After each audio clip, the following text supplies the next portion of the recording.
Magandang hapon, Pilipinas.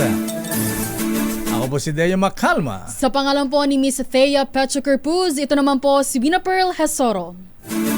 At narito ang headlines ng ating mga balita ngayong araw ng Miyerkules. 29 ng buwan Oktubre. Exodus ng mga pasahero ramdam na sa ilang araw bago ang undas. Maraming biyahe fully booked na ngayon. Publiko binalaan ng PNP sa pagkalat ng online scam tulad ng Airbnb at rentangay ngayong undas. Senator Jingo Estrada, Senator Joel Villanueva, dating Congressman Saldico at tatlong iba pa inirekomenda ng ICC na kasuhan dahil sa korupsyon. ICI nanindigan na walang sasantuhin sa paglaban sa korupsyon at lahat naman mananagot sa batas ayon kay Chairman Andres Reyes. Dalawang helicopter at eroplano ni dating Congressman Saldico na ipuslit na palabas ng Pilipinas ayon sa CAAP. Batas kontra Pogo nilagdaan ni Pangulong Bongbong Marcos at Pogo operations at lisensya maging ang work permits at visa ng mga dayuhan kanselado na. Suspected bomb maker ng Dawla Islamiyah Hassan Group nasukul, inaresto sa Sultan Kudarat. Foreigner na may bitbit na 42.5 million pesos na shabu na aresto sa NAIA. Surigao del Sur, nilindol, naitala ang magnitude 4.7. Amihan at Easterlies magpapaulan sa malaking bahagi ng Luzon kasama na ang Metro Manila. At ngayon sa detalye ng ating mga balita, dami ng natatraffic ngayon. Dahil ramdam na ang bugso na pasero sa mga pangunahing lansangan ilang araw bago ang undas. Una nang in-report ng Parañaque Integrated Terminal Exchange sa PITX na marami nang nagsisipag-uwian sa mga pasahero sa iba't ibang mga probinsya. Patunay dito ang mga fully booked ng mga biyahe sa naturang terminal. Pero umaasa naman ang MMDA na staggered o paunti-unti ang magiging pagbabalik Metro Manila ng mga pasahero pagkatapos ng undas para hindi magdulot ng napakabigat na daloy ng trapiko. Sinabi naman ng MMDA na maaga silang nakapaglatag ng traffic management strategies para sa maayos na daloy ng mga sasakyan. Kaugnay niyan, inaasahang magiging mas mabagal ang daloy ng trapiko sa North Luzon Expressway simula Huwebes ng hapon hanggang Biyernes. Ayon kay NLEX Assistant Vice President for Traffic Operations na si Robin Ignacio, posibleng pinakamataas umano ang volume ng trapiko sa mga nabanggit na araw kasabay ng pagdagsa ng mga motorista na uuwi sa probinsya para sa undas. Bilang paghahanda, nagpakalat na ng karagdagang traffic personnel and NLEX management at sinuspende ang lahat ng roadworks at lane closures upang matiyak ang maayos na biyahe ng mga motorista. Mag-aalok din ang NLEX ng libreng towing service sa mga sasakyang masisiraan sa expressway papunta sa pinakamalapit na exit mula October 30 hanggang November 3. Payo pa ni Ignacio sa mga motorista, tiyaking maayos ang kondisyon ng sasakyan at siguraduhing may RFID sticker upang mapabilis ang transaksyon sa mga toll gate at maiwasan ang matinding abala sa biyahe. Samantala, hindi na pinabiyahe ang isang bus driver matapos mag-positibo sa surprise drug testing ng PIDEA, DOTR at LTO sa PITX sa Parañaque. Sabi sa DZRH News ni Billy Viray, PIDEA NCR Southern District Officer, sasalang pa sa confirmatory test ang nasabing bus driver dahil nagdahilan na meron daw siyang iniinom na gamot. Nasa 200 driver umano ng bus at motorcycle taxis ang isinailalim sa drug testing simula kanina alas 8 na umaga, natatagal hanggang mamayang alas 5 ng hapon. Ayon pa kay Viray, hindi na muna papayagang bumiyahe ang mga nagpositibo sa droga para mataya ang kaligtasan ng mga pasahero. Sinabi pa niya na mahalaga ang pagsasagawa ng drug testing sa mga drivers dahil nakasala dito ang kaligtasan ng mga pasahero, lalo ngayong panahon na undas na maraming umuwi sa kanilang probinsya. Narito si PIDEA Officer Viray. Hindi po kasi sila makakatanggi kasi kung pag hindi sila nagpa-drug test, hindi sila makakabiyahe. Oh, okay. Kaya po namin sila paalisin hanggang hindi sila nakakapag-drug test. So napaka-importante po nito kasi dito po nakasalalay ang kaligtasan ng ating mga mananakay. Samantala, nagbabala ang PNP sa publiko laban sa mga online scam gaya ng mga pekeng Airbnb listing at rentangay modus ngayong undas. Ayon kay PNP spokesperson Police Brigadier General Randolph Tuanyo, kapag too good to be true ang mga offer ng Airbnb o renta ng mga sasakyan, pasigurong o paniguradong isa itong uri ng scam. Bukod dito, maglalabas rin ng hiwalay na abiso ang PNP Highway Patrol Group at PNP Anti-Cybercrime Group upang makatulong sa mga bakasyonista at uuwi sa mga probinsya na maaaring maging target ng mga naturang modus. Pakinggan po natin si PNP spokesperson Police Brigadier General Randolph Tuanyo. Kaugnay po nito, ang Philippine National Police ay patuloy na hindi lamang po magdi-deploy kaugnay ng UNDAS 2025, magpapatuloy po yung pagpapababa ng ating pundatos ng krimen sa 8 focus crime at hindi po hihinto dahil sa UNDAS 2025 yung ating po mga police-initiated operations, halimbawa po ng checkpoints, laban po natin sa illegal na droga, sa smuggling at iba pa pong police-initiated operations. Maraming. Mula kanina ang hating gabi, nakataas na ang heightened alert ng PNP at magtatagal hanggang sa November 3.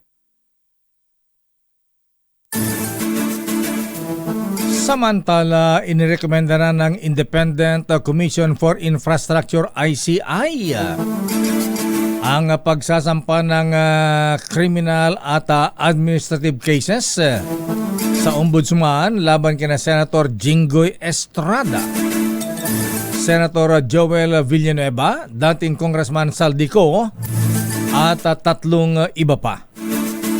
Ayon kay ICI Chairman Andres Reyes, kabilang din sa rekomendasyon na kasuhan sina dating DPWH Undersecretary Roberto Bernardo, COA Commissioner Mario Lipana at dating Congresswoman Mitz Kahayon Uy. Narito si Chairman Andres Reyes. Our interim report and recommendation to the Office of the Ombudsman on the alleged involvement of several incumbent and former members of the House of Representatives and the Senate in obtaining bribes or unwarranted monetary benefits from flood control project contractors. We recommended the filing of criminal and administrative charges. Sinabi pa ni Justice Andres Reyes, chairman ng ICI, na posibleng sabit ang mga nabanggit na pangalan opisyal sa direct or indirect bribery, corruption of public officers at plunder. Narito muli si Chairman Andres Reyes. These persons have possibly committed these following violations: direct or indirect bribery and corruption of public officials. Kaugnay niyan, hawak na ng Office of the Ombudsman ang kompya ng interim report at rekomendasyon ng Independent Commission for Infrastructure na naglalaman ng malawakang korupsyon sa flood control projects ng DPWH. Pinangunahan ni Independent Commission for Infrastructure Chairman Andres Reyes Jr. ang pagsumite nito sa Ombudsman ngayong hapon. Kabilang sa mga inirekomendang kasuhan, sina Senator Joel Villanueva, Senator Jinggoy Estrada, dating Congressman Elizalde Co, dating Congresswoman Mitch Kahayon-Uy, dating DPWH Undersecretary Roberto Bernardo at COA Commissioner Mario Lipana. Batay sa mga sinumpaang salaysay at dokumento, natuklasan ng ICI ang sistematikong kickback scheme na ginagawa ng mga mambabatas at opisyal ng DPWH upang makakuha ng mga proyekto. Babalikan natin ang lampang detalye ng ating mga balita. Senator Joel Villanueva itinanggi kaagad ang mga aligasyon laban sa kanya at sinabing siya pa nga ang unang nagbulgar sa mga flood control scandal sa kanyang probinsya. Samantala, dalawang helicopter at aeroplano ni dating Congressman Saldico na ipuslit na palabas ng bansa ayon sa kaap. At foreigner na may dalang shabu na nagkakahalaga ng 42 million na pesos na aresto sa NAIA. Samantala, Surigao del Sur, nilindol din naitala ang magnitude na 4.7. At Amihan at Easterlies, magdudulot na ng mapag-ulan sa malaking bahagi ng Luzon, kabilang na ang Metro Manila. Ang detalye na mabalitang yan sa ating pagbabalik sa ating palatuntunang Break Time. RH Break Time. Oras And find my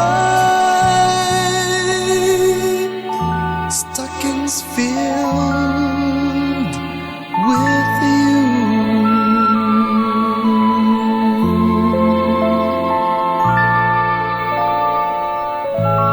Merry Christmas, Miss Wina. Merry Christmas, Lakay! 57 days na lang! Ang Malapit-lapit bilis ng panahon. Kaya batiin natin ng Merry Christmas sina Bishop Berta Calang na nanonood sa atin ngayon dyan sa may Cagayan de Oro City. Bishop, Merry Christmas! At siyempre si Aling Felicidad Matira ng Batangas City. Ayan. At dahil malapit na ang Christmas, Miss Wina, abay mamimigay tayo ng aginaldo, ha? Ayan, dito sa ating Kring Kring Panalo promo. I-ready na ang inyong cellphone dahil tinatawagan na namin ang next winner sa Kring Kring Panalo Malacash sa telepono. Ayan, meron na bang natawagan? Andiyan na ba si Kring Kring? Ayan, nasa linya na si Kring Kring Ana Erica Dizon ng Gapan, Nueva Ecija. Magandang hapon, Ana, pero mas gusto ko yung Erica. Ayan. Hi, Erica. Good afternoon, ate. Good afternoon po, sir. Pati rin po sa DCRH, lahat po nung nakikinig pati sa radyo. Ayan. Ba, ayan. Ano bang tawag sa'yo, ate? Ana, Erica? Palayo ko po, Ann.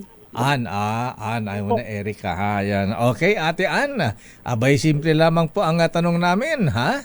Abay, last month po ay nagsagawa ng survey ang Kantar at ang resulta sa kanilang survey, abay, nangunguna daw ang kauna-unahan at pinakamalakas na radyo sa buong Pilipinas. Anong istasyon ng radyo ito, Ann?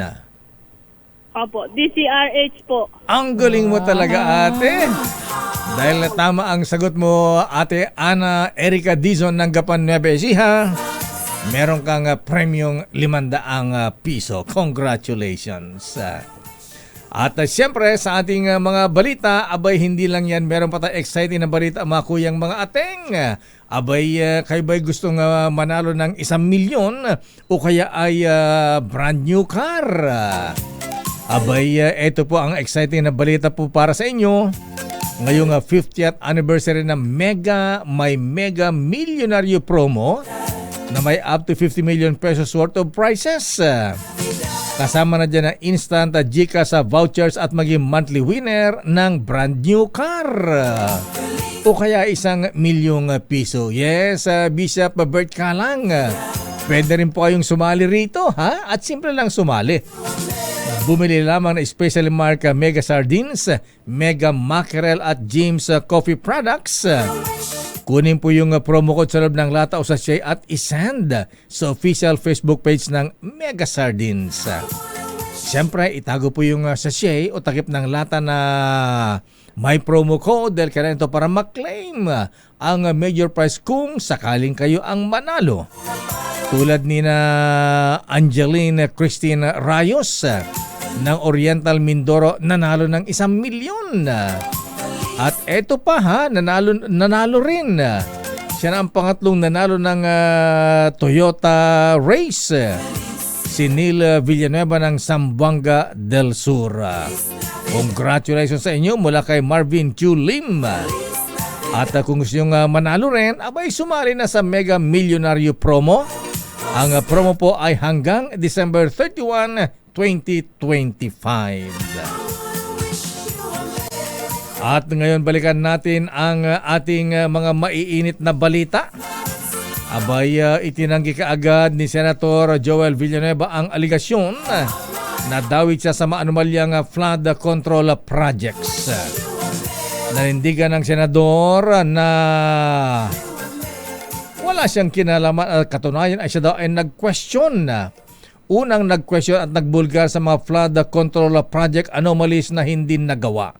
Pero sabi ni Senator Villanueva ay hintayin daw ang aksyon na gagawin ng Office of the Ombudsman batay sa rekomendasyon ng Independent Commission for Infrastructure na sila ay kasuhan. Ayon pa kay Villanueva, hintayin nila ang kopya ng referral ng ICI sa Ombudsman at nakahanda silang ng kanyang abogado na sumagot. Malinaw din manoan ang naging testimonya ni dating Bulacan Engineer Henry Alcantara na wala daw siyang kinalaman sa flood control projects. Sabi pa ng senador, sa kadahilanan ang mga ito ang magpapatunay na siya inosente kaugnay sa mga flood control scandal. Samantala, iginiit ng Independent Commission for Infrastructure na wala silang sasantuhin sa paglaban sa korupsyon. Sa press briefing sa Taguig City, sinabi ni ICI Chairman Andres Reyes na patunay rito ang rekomendasyon nila sa Ombudsman na kasuhan ng kriminal at administratibo ang 6 na personalidad.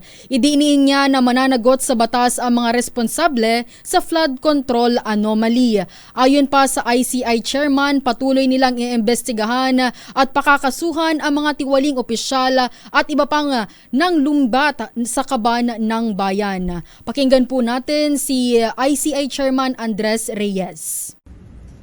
With this filing, we remain true to our commitment to the Filipino people.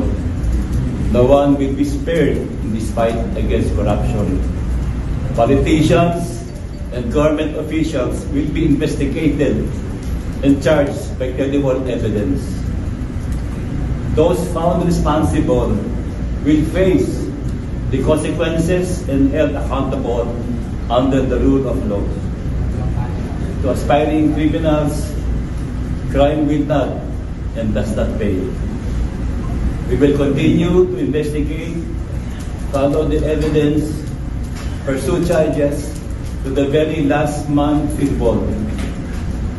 Justice will not be delayed this time.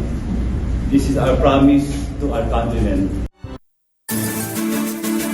Samantala, hatawin natin ang mga reports. Unahin natin ang report mula sa Senado. Aba, sabi ni Senate President Tito Soto, magiging maingat daw sila sa pagtugon sa kasong inirekomenda laban kina Senator Jingo Estrada at Senator Joel Villanueva. Alamin natin ang detalye mula kay Aris number 28. Raymond Adpaz, please come in. Raymond. Mayor, mas makabubuti kung maging maingat ang Senado sa pagtugon sa kaso ng dalawa nilang kasama na inirekomenda ng Independent Committee on Infrastructure o ICI na makasuhan sa Ombudsman. Ito ay sina Senador Jingo Estrada at Senador Joel Villanueva na inirekomenda ng ICI na kasuhan ng administratibo at kriminal kaugnay ng mga flood control project. Ayon kay Senate President Vicente Tito Soto III, susundin niya ang rule of law at iwasang malagay ang Senado sa line of fire dahil marami umanong constitutional, legal at political issues na sa isinasagawang investigasyon. Dagdag pa ni Soto, may check and balance na umiiral sa gobyerno para parehong protektahan ang karapatan ng bawat individual at ng institusyon. Sina Estrada at Villanueva ay kasapi ng minorya sa Senado. Sa inilabas namang pahayag ni Senador Jingo Estrada ngayong hapon, iginit nitong wala siyang tinanggap na anumang pondong nakalaan para sa mga flood control projects at kaya nitong patunayan sa hukuman. Ang mga paratang laban sa kanya ay pawang hearsay o batay lamang umano sa sabi-sabi. Sabi ni Estrada na kanda itong ipagtanggol ang sarili at dumaan sa anumang proseso ng batas upang patunayan na nagsasabi siya ng totoo at nananatiling tapat sa tungkulin bilang lingkod bayan. Nangako itong lilinisin ang kanyang pangalan at buwang tiwala na sa tamang panahon mananaig ang katotohanan. Welcome umano kay Estrada ang rekomendasyon ng Independent Commission for Infrastructure o ICI para ito na rin na pagkakataon na linisin ang kanyang pangalan sa tamang forum. Ito si RH28, Raymond Advance para sa DZRH, una sa Pilipinas, una sa Pilipino. Maraming salamat, Brad. Raymond Adpaz. Samantala, hirit ni Congressman Kiko Barzaga, huwag nang patulan ng PCG. Ang buong detalye sa report ni RH12 Milky Rigunan. Miss Milky? Wina at lakay, hindi na dapat patulan pa ng Philippine Coast Guard. Ang panawagan ni Representative Kiko Barzaga ng 4th District ng Cavite ay abolish ang PCG. Ayon kay Bicol Saro Party List Representative Terry Ridon, hindi dapat pag-usapan kung dapat i-abolish ang PCG dahil sila ang tumitindig, nasasaktan at napeperwisyo sa bawat araw na nanggigibitan sign at gumagawa ng mga illegal activities sa sarili nating teritoryo.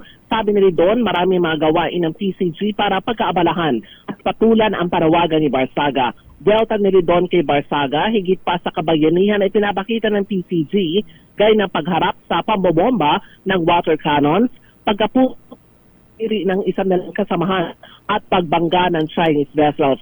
Dagdag pa ni Ridon, sino ba daw si Barzaga na puro lang meow-meow samantalang ang PCG ginagawa ang lahat para sa bayan. Narito si Representative Terry Ridon ng Bicol Saro Party List. Hindi dapat pinapansin. Kasi ito ang trabaho ng Coast Guard. Nakita naman natin, di ba? Every week, every month, every year, yung Coast Guard ho, napuputulan ng daliri. Di ba? Yung Coast Guard ho, binabangga ho ng mga bangka at barko ng China. Di ba? Tapos ang sasabihin ni Kiko Barzaga, i-abolish ng Coast Guard. Parang nakakatawa naman tayo. And again, dapat hindi ho pinapansin. Ba't pa kasi pinapansin pa? Malamil ka. Sa document post ni Barzaga Lakay, iginit niyang nag-uudyok daw ng World War III ang mga operasyon ng PCG sa West Philippine Sea.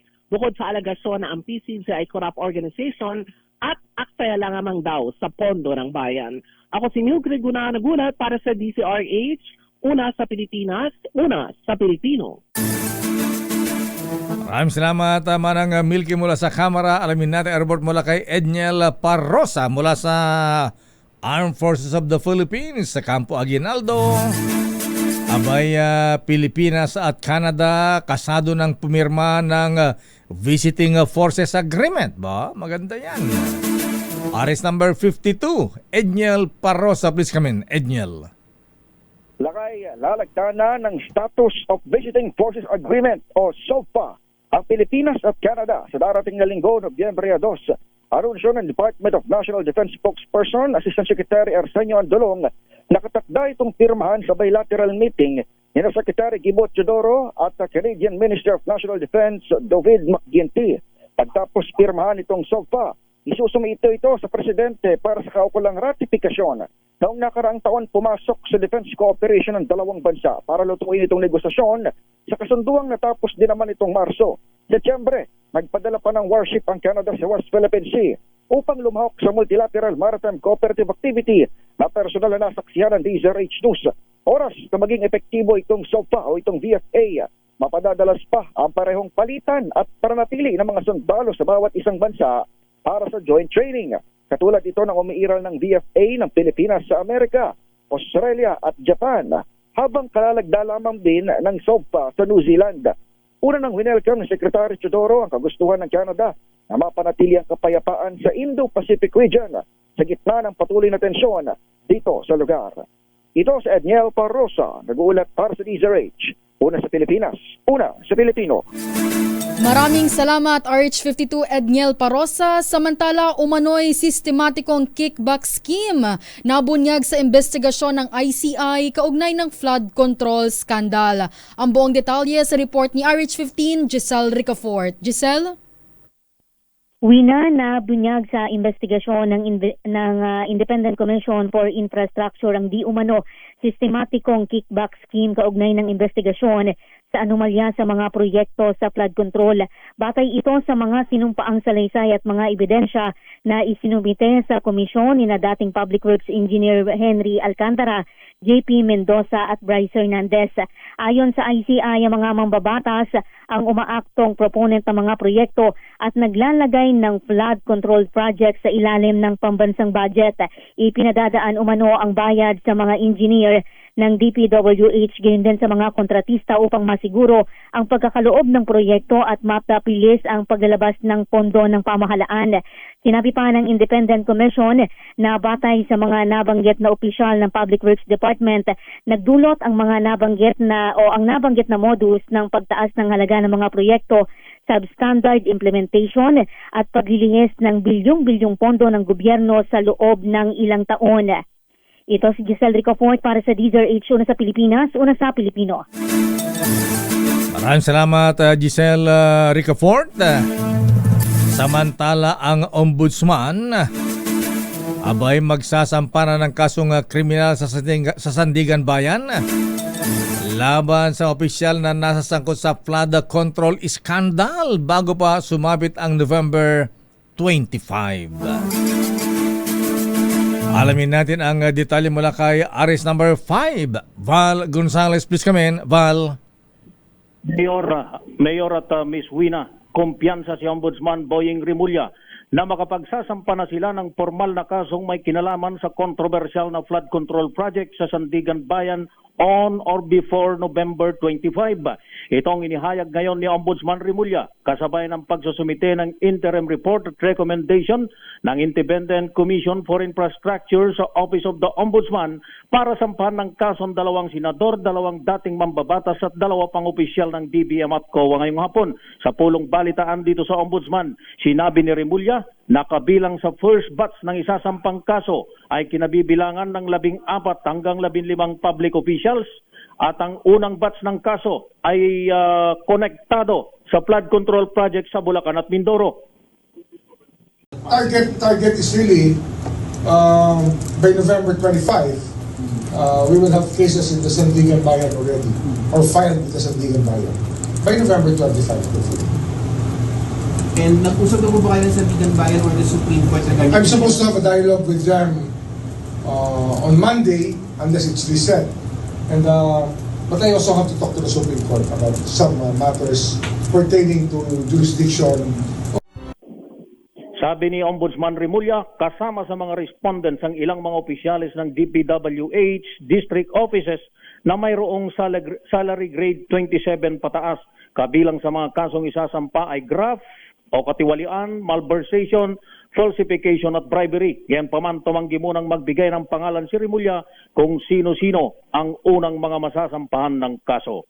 Ako si Val Gonzales, DZRH, una sa Pilipinas, una sa Pilipino. Samantala, Senator Bam Aquino, suportado ang 4-point strategy ni Manila Mayor Isko Moreno. RH29 Boy Gonzales sa detalye. Boy? Ipinahayag ni Senador Paulo Benigno Bamakino Depot ang kanyang suporta sa 4-point strategy ni Manila Mayor Isko Moreno Dumagoso na nakatuon sa edukasyon, kalusugan, pabahay at trabaho. Sa kanyang talumpati sa 57th commencement exercises ng pamantasan ng lungsod ng Manila, sinabi na Aquino na ang programa ni Dumagoso ay sumasalamin sa pamumunong na nakatuon sa tunay na pangangailangan ng mga mamayan. Ayon sa Senador, kapwa nila binibigyan din ng alkalde ang edukasyon bilang susi sa pag-unlad kabilang sa mga isinusulong na Aquino sa Senado ang pagpapalakas ng pre-college law, pagtaas ng education subsidies at classroom building acceleration program upang matugunan ang kakulangan sa silid-aralan sa bansa. Para naman kay Dumagoso na atiling prioridad ng lungsod ang pamumuhunan sa edukasyon at kalusugan sa kabila ng mga hamon sa panlalaki. Bahagi nito ang plano ng Maynila na magtatag ng PLM College of Medicine and Allied Health Sciences upang mapalawak ang akses sa dekalidad na edukasyon. Patuloy din umano ang pagbibigay ng allowance sa mga estudyante ng PLM at Universidad de Manila o UDM upang matiyak na walang kabataang mapag-iiwanan dahil sa kakulangan sa pamasahe o baon. Kapwa iginit ni Aquino at Dumagoso na ang edukasyon ng pinakamalaking pantay na oportunidad para sa mga Manileño at pundasyon ng isang maunlad na lungsod.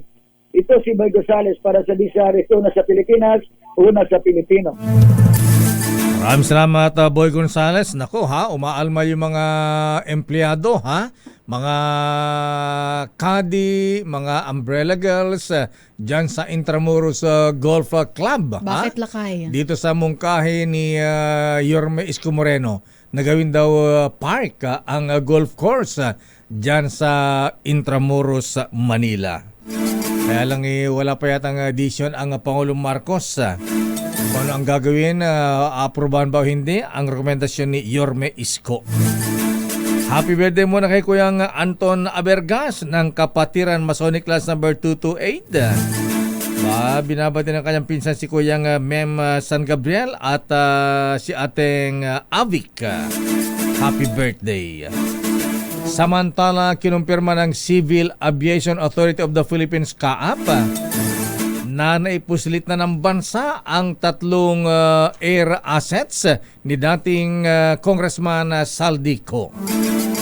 Ayon sa CAAP, kabilang dito ang nailabas na ng bansa ang dalawang Agusta Westland helicopter na ngayon ay nasa Kota Kinabalu, Malaysia. At nailabas na rin sa bansa ang helicopter noong pang August 20 at September 11. Samantala yung aeroplano naman na Gulf Stream aircraft ni Congressman Ko ay naipuslit na at nasa Singapore ngayon. Ito ay nadala sa Singapore noong pang August 16. Sabi ng CAA, patuloy nang imomonitor ang lahat ng registered air assets ng dating kongresista ng naaayon sa batas. Kasi naka-freeze na ang mga assets ni Congressman Saldico. Samantala, bilang ng mga pasahero sa PATX, pumalo na sa 118,649. Live mula dyan, andyan ang ating kasamahang si RH27 Noche Kakas. Noche? Uwi na at nakay tama 118,000 na mahigit na yung foot traffic o yung bilang ng pasahero na dumaan dito sa Parañaque Integrated Terminal Exchange sa lungsod ng Parañaque. Ilang araw bago pero marami pa rin lakay at miss uwi na ang hindi natututo at yung mga pinagbabawal gaya ng mga sharp objects, yung mga bladed weapon, mga kutsilyo, bunting, panggamit spato, pintor, na ipapasok pa rin pero hindi umubra dahil patuloy ang paghihigpit pa rin ng PITX, lalong-lalo na dito sa pasukan o entrada nitong loob ng PITX. In place pa rin yung mga kapulisan dito, tinitiyak yung seguridad ng mga pasaherong aalis pauwi ng kanilang probinsya, particular na ang pinakamaraming uwi ng probinsya ay yung mga uwi ng Bicol region. Pero kanina ng basket company, hindi lahat daw na fully book, kaya yung iba, yung aircon, yung fully book, yung biyaheng na Bicol, pero sila na mga ordinary, patumal kasi wala halos sumasakay buses. So yun ang kanilang inaangal na daw ukasa o makalawa, dadami na yung pasaherong sasakay ng regular buses, yung walang aircon na lakay at Miss Thea. So sa ngayon, patuloy pa rin, mahigpit pa rin ang seguridad na ipinatutupad ng PITX. Alright, sa 27, the Chikakas DCLH, una sa Pilipinas, una sa Pilipino. Muchas gracias. Buenas tardes, Noche Kakas. At sabi ni Kuyang Kiko Cruz at Kuyang Dado Melegrito, abay yung pong magsisipag-uwian sa Southern Tagalog region. Abay ang SLEX matraffic na pati ang Skyway, Miss Wina. Ha? Lalo po yung SLEX sa patungo ng Sukat Road. Ito patungo sa direksyon ng Loyola Memorial Park at Manila Memorial Park dyan sa Paranaque. Samantala, pinirmahan na ng Pangulong Ferdinand Marcos Jr. ang Republic Act No. 12312 o ang tinatawag na Anti-Pogo Act of 2025. Sa ilalim ng batas, tuloy na ipinagbabawal ang operasyon ng Philippine Offshore Gaming Operations o POGO at kanselado na ang lahat ng lisensya, work permits at visa ng mga foreign workers. Ang sinumang mahuling magpapatakbo o sangkot sa POGO ay maaari makulong ng 12 taon at pagmumultahin pa ng 50 milyong piso. Samantala, iimbitahan naman ng Pangulong Marcos si Chinese President Xi Jinping na pupunta sa Pilipinas sa pagdalo ng Association of Southeast Asian Nations ASEAN 2026. Ito ay sa sandaling mapagtibay ang Code of Conduct sa South China Sea na magsisilbing gabay para sa mga panuntunan sa pinagagawang mga teritoryo. Ayon sa Pangulong Marcos bilang host country at chairman ASEAN 2026, sisikapin nito nga mapagtibay ang COC upang magkaroon ng progreso at malutas na ang isyu sa West Philippine Sea. Anya ay gagawin niyang lahat ng makaya at paraan upang maipakita kung gaano kasinsero ang Pilipinas sa hangarin na maayos ang problema ng dalawang bansa. At balita mula sa abroad, Miss Wina. Sa ating break time global, 64 patay sa ikinasang madugong police operation sa Brazil bago ang nakatakdang UN Climate Summit. James Galange sa detalye. Tinatayang nasa 64 na kataong nasawi sa ikinasang pinakamalaking police operation sa Rio de Janeiro bago natakdang United Nations Climate Summit o mas kilala sa tawag na COP30. Ito'y isa sa mga karaniwang protocol ng nasabing bansa kapag may mga malalaking pagtitipon tulad na lamang na isinagawang large-scale operations nang mag-host ang Brazil ng Olympics noong 2016. Yan ay dahil umano sa mga gang na maaaring magsimula ng kaguluhan sa oras na dumating ang mga malaking delegado mula sa iba't ibang bansa kung saan may iba pang nagtatapon ng granada. Ayon sa Rio State Government, bukod sa mga nasawi, 81 naman ang inaresto habang 250 naman ang binigyan ng warrant of arrest noong nangyari ang operasyon. Ito si James Galange ng DZRH TV, una sa Pilipinas, una sa Pilipino. Maraming salamat James Galange at speaking of climate summit, abay super lakas ang hurricane, ayan, Hurricane bagyong Melissa. Ayan, na unang sumalanta sa Jamaica at ngayon ay nasa bansang Cuba. Ayan. Cuba ngayon ang naglandfall ang super typhoon o Hurricane Melissa sa Cuba kina Fidel Castro. At sa balitang sports, Ricky Vargas itinalaga bilang bagong presidente, pangulo ng Samahang Basketball ng Pilipinas. Alamin natin ang report mula kay Millie Borja. Millie. Itinalaga si Ricky Vargas bilang bagong pangulo ng Samahang Basketball ng Pilipinas, kapalit ng matagal nang namunong si Al Panlilio. Si Vargas, isang veteranong sports official, ay nahalal bilang bagong leader ng SBP matapos magsilbi bilang vice-presidente ng organisasyon. Kasalukuyan din siyang tagapamuno ng PBA bilang chairman, TNT governor at chief de mission ng Pilipinas para sa 2028 Los Angeles Olympics. Kasama sa bagong opisyal ng SBP si Manny Pangilinan bilang chairman at June Cheryl Che Cabal de Villa bilang vice chairman. Ayon kay Vargas, ang bagong SBP board ay pinagsama-samang mga veteranong may karunungan at mga batang pinunong may passion na may iisang layunin, ang buuin ng mas matibay at mas nagkakaisang kinabukasan para sa Philippine basketball. At yun ang mga latest updates sa mundo ng sports. Ito si Millie Borja ng DZRH TV, una sa Pilipinas, una sa Pilipino. Maraming salamat, Millie Borja. At sa showbiz, Miss Wina, ano ang latest na? Ha? Manny Pacquiao, ang ating pambansang kamao, leader ng Team Philippines sa Physical Asia. Habang ang kanyang mga kalaban na starstruck kay Manny Pacquiao. Alamin natin ang detalye sa showbiz report ni Angelica Cosme.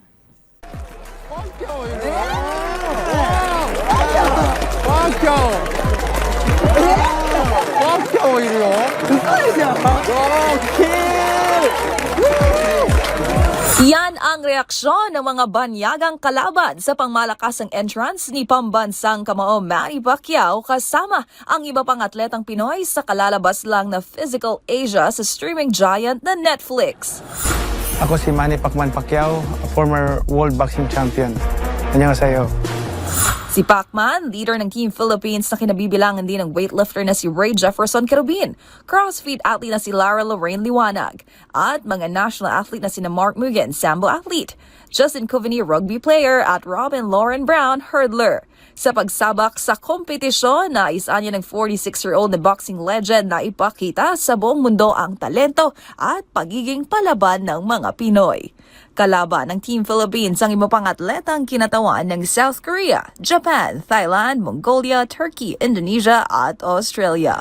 At yan ang latest sa mundo ng mga sikat. Ito po ang inyong showbiz angel ng DZRH TV, una sa Pilipinas, una sa Pilipino. Maraming salamat, Angelica Cosme. Hindi kasama si Heidelin Diaz doon. Ayan. At saka mga, di ba kasama mga taga MMA na Pinoy? Ayan. Si Lakay. Ayan. At sabi na ating business correspondent Miss Wina, aba, magandang balita ito, ha? Bumababa kayo, tumaas. Aba, lumalakas ang piso, ibig sabihin bumababa ang palitan ng dolar. Akala ko'y aabot na ng 60. Ayan. Abay, mukhang dumarating na yung mga remittances ng ating mga OFWs. Ayon kay business correspondent Michael Ismaygay, nagsara ang palitan ngayon na Miss Wina, 58 pesos and 69 centavos. Ayan, 58 na. Kahapon 59. 59 pesos and 15 centavos. Buti naman. At yan ang kabuuan natin palatuntunan ng break time. Ako po si Deo Macalma. Sa pangalan pa rin po ni Miss Thea Petrocarpuz, ito naman po si Vina Pearl Hesoro. Antabayanan, mga balansyadong balita, Chairman of the Board, Henry Uri at Miss Kay, Karen Oyong. Oras, alas 5:05. Bye-bye.